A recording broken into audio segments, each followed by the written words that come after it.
안녕하세요. 삼성증권에서 철강 업종을 담당하고 있는 백재승입니다. 저는 오늘 2026년 철강 업종에 대해서 말씀드리려고 합니다. 철강 업종, 아마 내년에도 키워드는 공급의 조절이 어떻게 될 것이냐가 관건이 될 것 같습니다.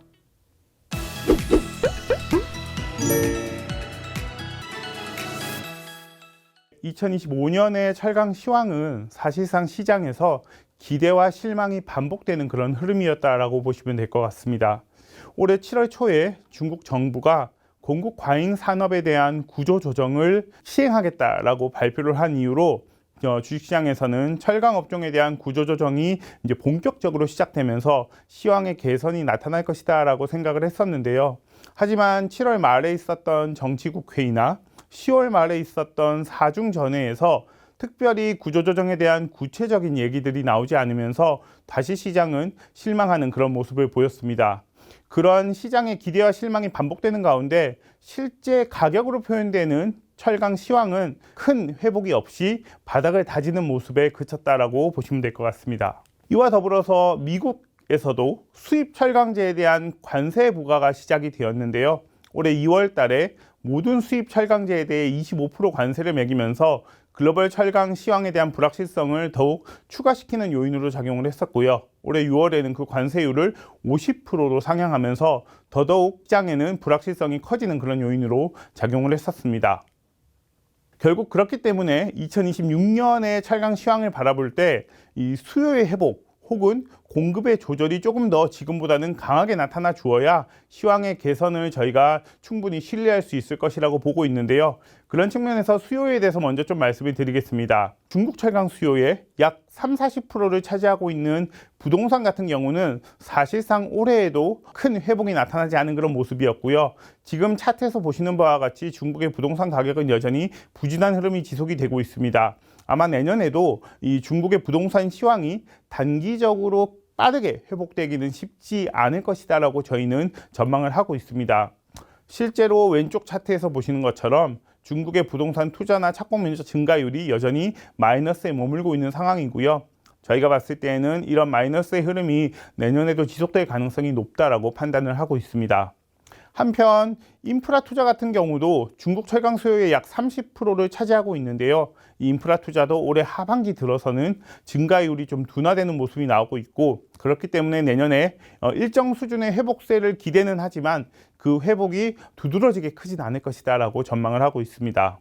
다른 철강 수요 측면에서 보면은 자동차 업종이 그나마 중국에서는 나름 견고한 흐름을 보여주고 있고요. 내년에도 생산량 측면에서는 상대적으로는 괜찮은 흐름이 될 것이다라고 저희는 판단을 하고 있지만, 자동차 산업이 중국 철강 수요에서 차지하는 비중이 10%에 불과하다 보니까 전체 수요를 견인할 만한 그런 흐름은 아닐 것이다라고 생각을 합니다.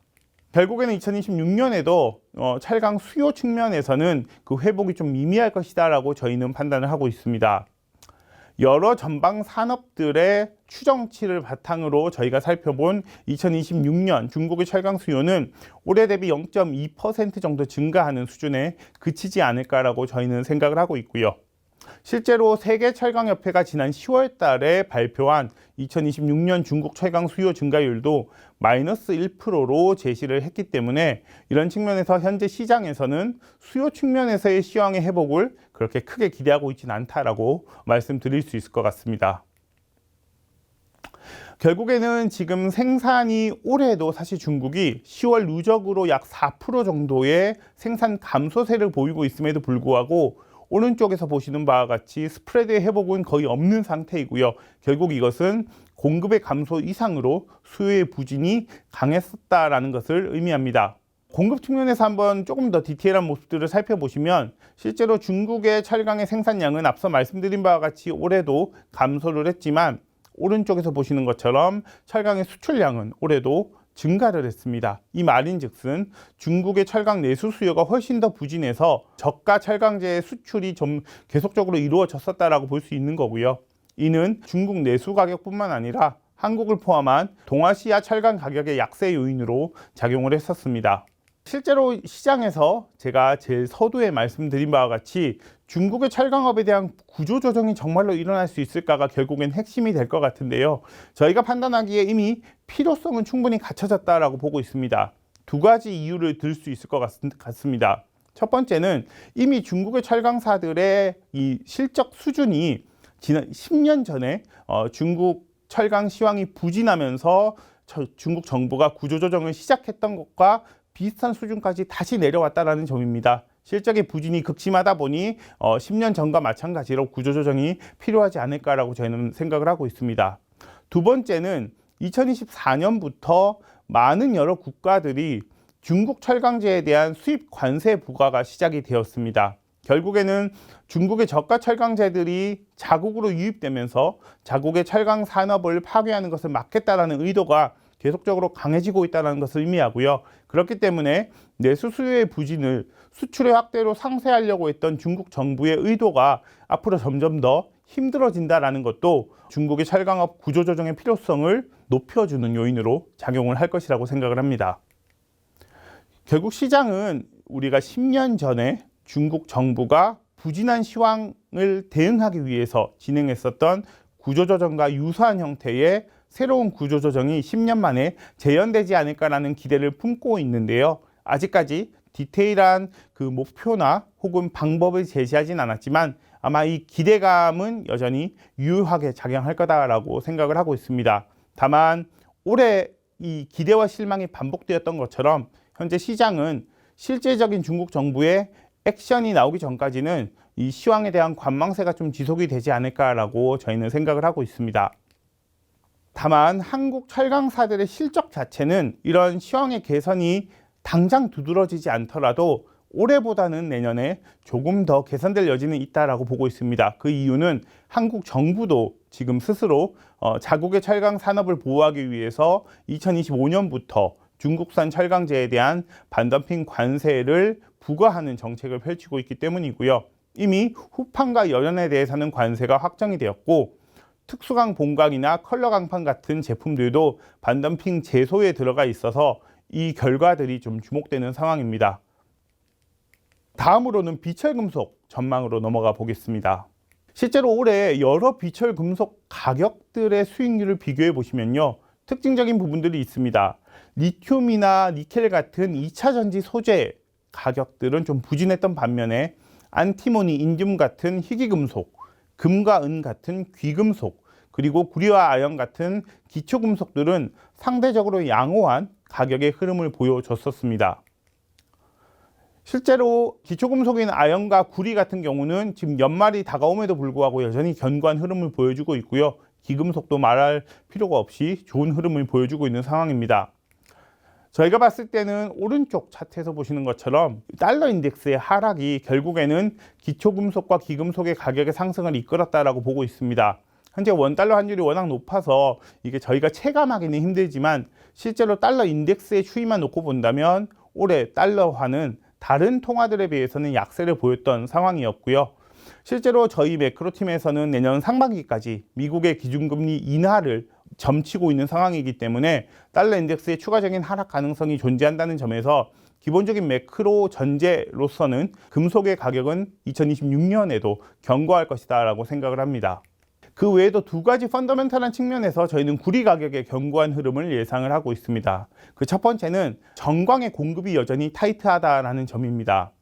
오른쪽 차트에서 보시는 것처럼 세계 최대 구리 광산 업체인 코델코의 구리 캐시코스트와 정광 품위를 보시면요. 실제로 구리의 함유량을 표현하는 품위는 구조적으로 계속 하락을 하고 있고요. 그렇기 때문에 과거와 달리 같은 양의 구리를 순수하게 생산하기 위해서 필요로 하는 캐시코스트는 점점 높아지고 있는 상황입니다. 이미 구리 가격이 역사적 고점 수준에 머물러 있음에도 불구하고 여전히 광산업체들이 공급을 늘리지 못하는 이유는 여기에 있다라고 보고 있고요. 그렇기 때문에 정광의 공급의 타이트함은 생각보다는 구조적이어서 내년에도 지속될 가능성이 높다라고 생각을 합니다. 두 번째는 글로벌 광산업체들의 합종 연행입니다. 실제로 캐나다의 텍 리소시스 같은 업체가 최근에 영국의 앵글로 아메리칸을 합병하겠다라고 발표를 했고요. 지금 캐나다 정부의 허가를 기다리고 있는 상황으로 알고 있습니다.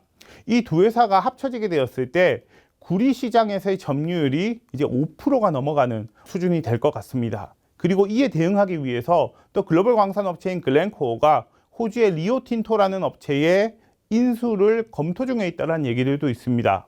이 두 회사가 합쳐질 경우에는 구리 시장의 점유율이 7%가 넘는 수준이 될 것 같은데요.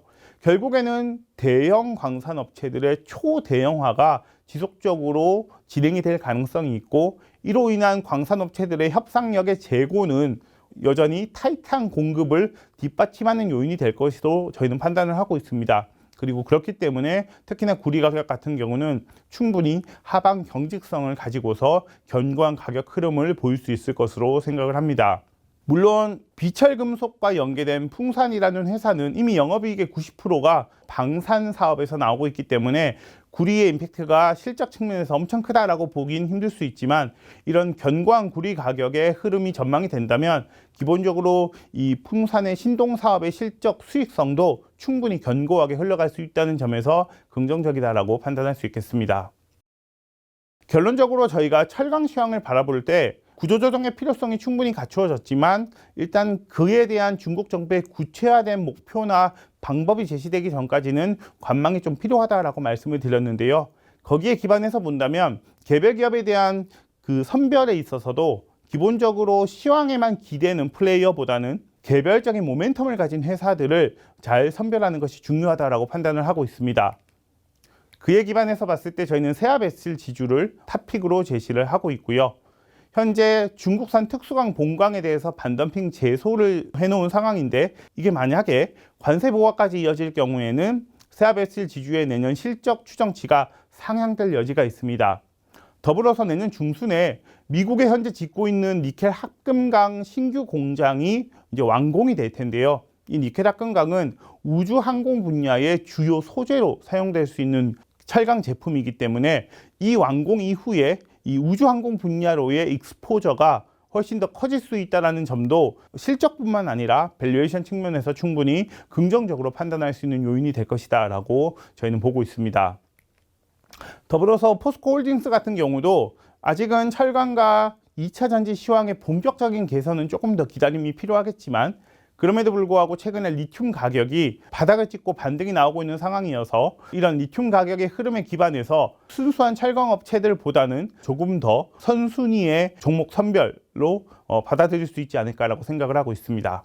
풍산 같은 경우는 앞서 말씀드린 바와 같이 구리 가격의 견고한 흐름이 충분히 실적을 좀 뒷받침하는 요인이 될 수 있겠는데요. 다만 최근에 방산 업종의 센티멘트가 조금은 내려온 상황이어서 그런 부분들을 조금 감안할 필요는 있겠다라고 보고 있습니다. 다만 여전히 국내 방산업종 평균 밸류에이션보다는 40% 이상 할인되어 거래가 되고 있기 때문에 언제든지 트레이딩의 기회는 존재한다라고 보고 있고요. 여전히 풍산에 대해서 저희는 긍정적인 전망은 유지를 하고 있습니다.